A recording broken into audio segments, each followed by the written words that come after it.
foofu la ca pencum ndawi réew mi ñu def ci en tout cas solo su mag ngir ñu mën koo déposer ngir def ci li nga xam ne moom moo ci daal di war. Voilà, maintenant on va parler honorable des propos du ministre de l'environnement Abdourahmane Diouf. Gis nañ ko samedi mu génn autant pour moi dimanche démb mu génn foofu la ca RSI am benn waxtaan bu mu doon seq ak en tout cas taskatu xibaar yi fa nekk ci benn émission, mais moom dafa yëkkati ay kàddu yoo xam ni Sénégalais yëpp bi ñu xëyee dañ ci def ay gëstu ngir wax xam dëggantaan lan moo nekk ci ginnaaw kàddu yi nga xam ne yëkkati na ko mu jur polémique bu bari. Maintenant yow ban analyse ngay def ci kàddu bi nga xam ne sorte bi nga xam ne Abdourahmane Diouf def na ko ak lan nga ci dégg gannaaw bi nga xam ne yëkkati na yooyu kàddu. waaw j'ai été interpellé par beaucoup de patriotes, de sympathisants d'ici et d'ailleurs. D'accord. Sur ces propos ma xool ko xoolaat ko jàngat ko ñoom ñëpp ma invité leen à cette émission tey pour wax leen li ma xalaat parce que mënuma kenn ku ne ma wax leen li ma xalaat. léegi yéen laay ñaan rek yéen a may je vais être très long. non vas-y. tey yaa moom émission bi yow rek la ñuy déglu. kan moo wax Abdourahmane Diouf, quelqu'un qui a essayé d'être président de la République, il n'est même pas pu passer ci parrainage mu ñëw nekk allié à la dernière minute même bu fekkee dañ ko démarché bi muy ñëw dafa fekk bari ko ci mbartal bu ñëwee mu dem bu ñëwul mu dem ñàkk pexe tax mu ñëw man maa ko wax la noonu. D'accord. mu ñëw ni ci biir ay waxam il faut que ñu former bouclier autour du président pour le protéger. Absolument. naa wax ci bouclier bi kan mooy former bouclier bi. kan moo koy former. kan moo koy ñan la waroon nañu ko wax mais comme waxuñu ko damay interpeller moo wax damay interpeller. mooy certains alliés qui ne sont pas contents. Certains membres de Pastef qui ne sont pas contents. Certains membres de la société civile. Qui au moment bu ñuy xeex pour libérer le Sénégal ñu ngi toogoon seen kër di lekk ceebu jën tey ñoom ñoo ñu dicté naka la ñuy doxalee. Ils disent il faut qu'on forme un bouclier pour protéger le président. Il le protège de qui? De son grand frère Ousmane Sonko. Absolument. C'est une question. De celui qui par son choix ak nangu sunu borom la nekk président. kan lañ koy protéger sur le dañ koy protéger ci président partem bi ko choisir dañ koy protéger contre son bouclier naturel bi nga xam ne kuy wax Ousmane Sonko ngay wax doo tudd président ci kooku lañ koy protéger si kan la koy protéger le parrain de son fils Diomaye ba danay xarit am na yaay am na papa doomam Ousmane la ko tuddee lu olof wax nit bu soppul sa jikko du la tudde doomam ci kan lañ koy protéger sur le fils de la marraine de sa fille tudde naa la doom dayul tudde naa sa yaay doom mooy naw naa sa jikko waaye kontaan naa ci sa yaay ci kooku lañ koy protéger gis nga nee na ci biir waxam que l'on fasse je ne sais pas naka la tuddee man maa wax expression boobu c'est pas exactement ce qu'il dit qu'on fasse table rase et qu'on pardonne.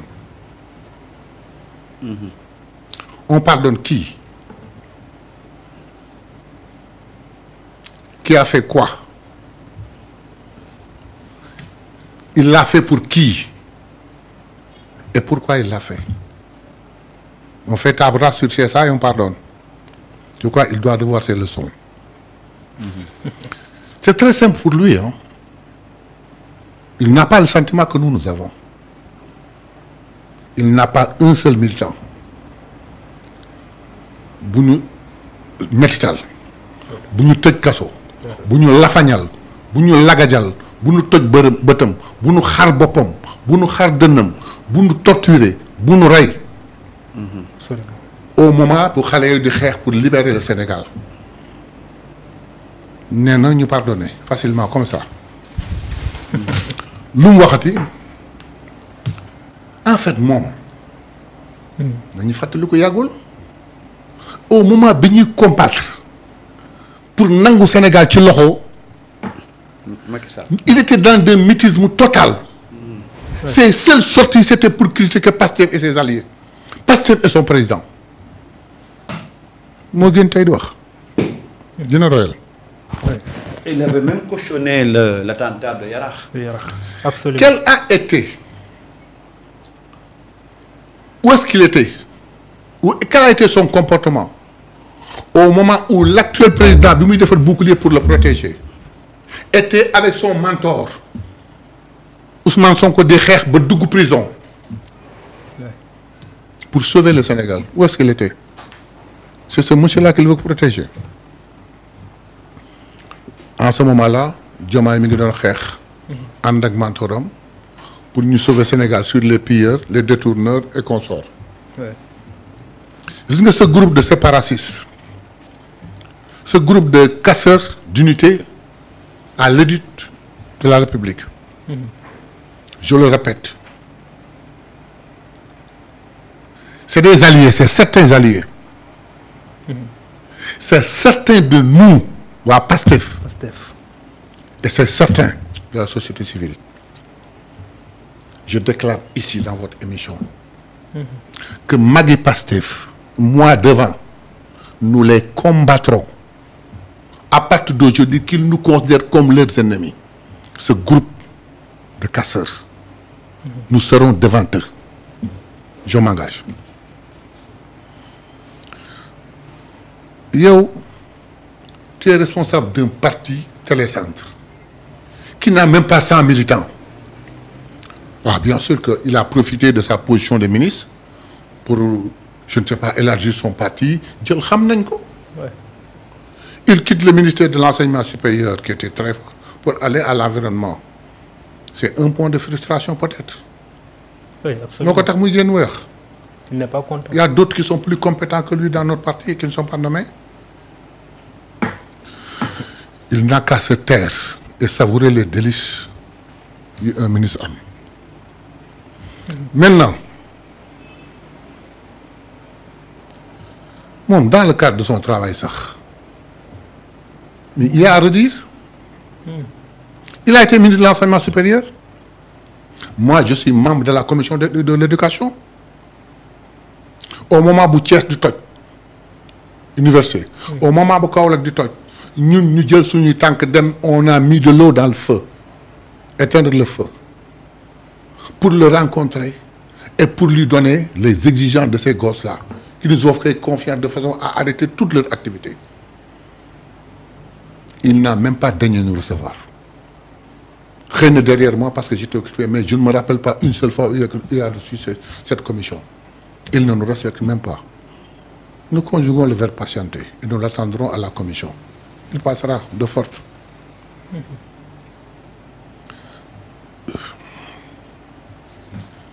li mu waxati encore léegi nag.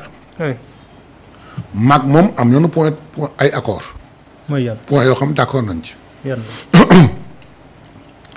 moom nee na le président Diomaye doit prendre ses responsabilités. Qu'est-ce qu'il veut dire? Que le président est irresponsable. Ça ne se dit pas en tant que ministre. Que le président doit prendre ses responsabilités. Moi, le président ne prend pas ses responsabilités, il doit le faire. Pendant 18 mois. Dañ ko war a dàq. Bien. Mais loolu daf ko wax. Man maay firi hein. Il ne l'a pas dit. Il s'est adressé à moi dans une émission pour dire le président doit prendre ses responsabilités. Wax naa ci loolu dootuma ci waxaat. Mais man maay interpréter pourquoi le président war jël responsabilité am pour se séparer de son premier ministre. Man maa interpréter loolu afin que ñoom ces vautours-là puissent saisir ci benn bés ñu maafe le président de la République. Je répète, pour bu ñu séparer le premier ministre, son protecteur, en une semaine ñu maafe ko. xamuñu Diomaye xamuñu koy Diomaye waaye pour man C'est grave. Le président doit prendre ses responsabilités. On est d'accord là-dessus. Pour se séparer des parasites comme lui, il faut mu xoolaat boppam. Dans notre mouvement des cadres, am na ñu ko ëpp xam-xam, ñu ko sut, ñu ko gën a jub, ñu ko gën a respectueux, ñu mën a occuper cette place. C'est par générosité qu'on lui a donné. Na wàccee tàgg suuf. Pour que ñoom ces groupes-là, nous combattons pour enlever le système. Ñoom ils prônent pour changer quelques éléments ou quelques qui du système, pour corriger le système. Nous ne corrigeons pas. Nous voulons enlever le système.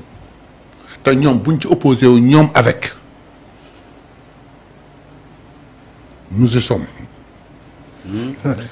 léegi nag man maay demandé. ci benn baat rek laa ko teg. manque de sensibilité am sur les blessés qui se couchent di faju ba léegi, sur les torturés qui ont un traumatisme, sur les morts yu ñuy jooy ba tey. Et là j'interpelle le président de la République qu'il m'excuse. Sur quoi? Bi Ousmane Sonko fatigué ba fu mu génne ñu sonal ko. Le bureau exécutif de Magui Pastef l'a appelé étant secrétaire général du parti. Ñu ne ko Diomaye. Dorénavant, pour rassurer les gens, et on nous le demande, Ousmane Sonko bu mu génn te fenn sans être encadré par 4 Magui Pastef. Les forces d'ordre et de sécurité n'oseront plus faire certaines choses. Je le prends lui le président en témoin. soxlu may wax lu ma répondre ak naka la ma convaincre moom xam na man xam naa. Nous avons reculé. mu ni est-ce que lii attan ngeen ko. donc kii nga xam ne amu ci benn sensibilité il se fiche de ces morts. Il se fiche de ces blessés-là. Il n'a pas sa place au gouvernement. Je lui demande humblement de le renvoyer moo ku mu àndal et de nettoyer le palais na ko def sumba bàcc. Monsieur le Président, nit ñoo xam ne bu doon bu seen pexe juboon doo nekk président. nit ñoo xam ne ba ngay xeex di rey ba dugg kaso pour un rien du tout ñu ngi toog di lekk seen ceebu jën di naan seen ataaya. Monsieur le Président nga génn nit toog ah oui ce respect ce dévouement sa compétence sa yar tax mu am choix mu jël choix def ko ci yow génn ànd ak yow def campagne financer sa campagne nga nekk président de la République tey ñoom ñoo lay wax foo jaar président baleel palais il faut que mu balayer le palais.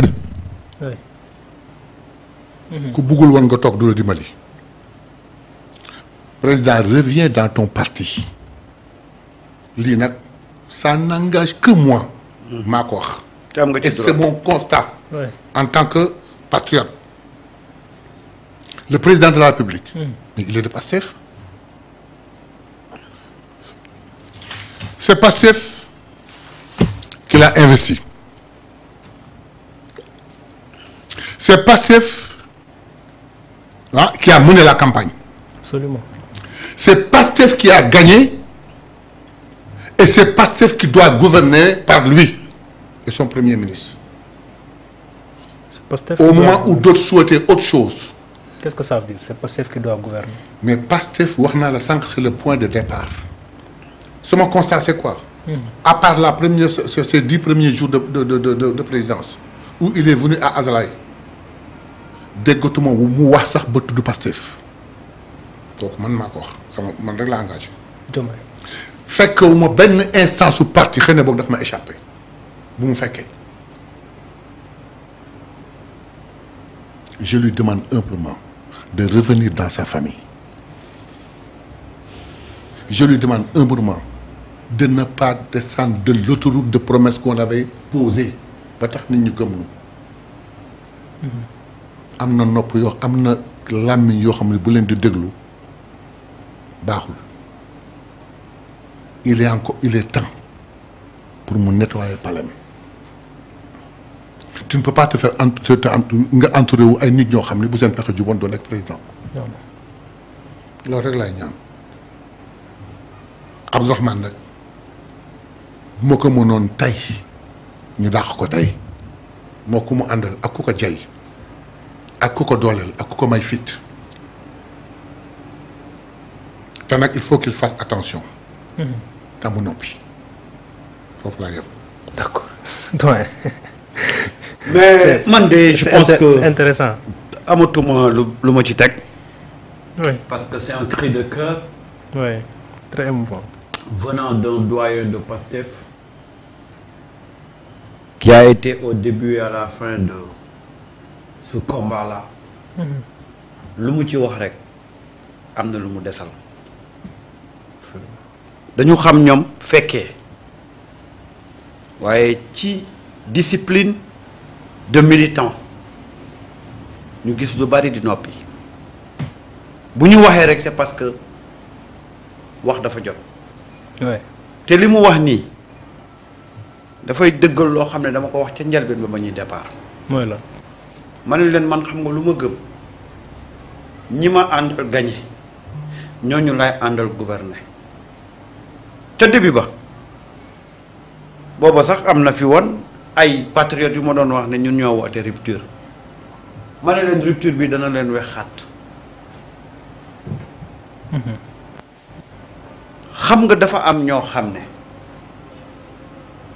bu ñu jaaree ci yenn parti yi ah Oui. mënoo leen changer léegi olof di wax jikko ak borom ba ca pax am na ñoo xam ne kenn mënu leen changer gis nga Pastef ni mu bëgg a doxalee ay éléments Pastef rek la ci mën a àndal ndax ce don de soi là du ku nekk ko mën Déedéet. yow fa ngay gisee ne man bu may ñëw ñu may fal la may yitteel mooy doon taalibe askan wi servir mon pays et non se servir philosophie boobu du ñëpp ko am. Effectivement. Il faut nga nekk Pastef nekk un militant nekk un sympathisant pur et dur pour mun a dund loolu waaye boo ci raxee ña nga xam ne jotoon nañ am fricoté yenn système yi ànd bi du yàgg Déedéet. parce que xamuñu loolu xam nga lu ñu xam buñ ne pouvoir rek seen xel ci li buy njëkk a del mooy jouissance mooy bambula ñooñu loolu lañ xam boo leen bëggee boole ci seen biir yow ci seen biir ne dañuy def le don de soi pour la patrie cooway bëri rek waaye ànd bi du yàgg ndax amuñu philosophie boobu kenn moo ñeewu leen noonu xamuñu loolu D'accord. man moo tax ba ñu déparé laa ne leen li ngeen bëgg a def du sotti de ndax yéen da ngeen nàndal seen bopp ci le don de soi tàggat ci seen bopp jixaat ci seen bopp noot ci seen bakkan yéen mën ngeen koo def waaye ña leen ca rax mënuñu ko ndax xamuñu ko Ousmane Sonko wax na ko. waaw état parti ñu bari di ko ci critiquer. waaw mais su ma mënee dolli Ayca. le président de la République.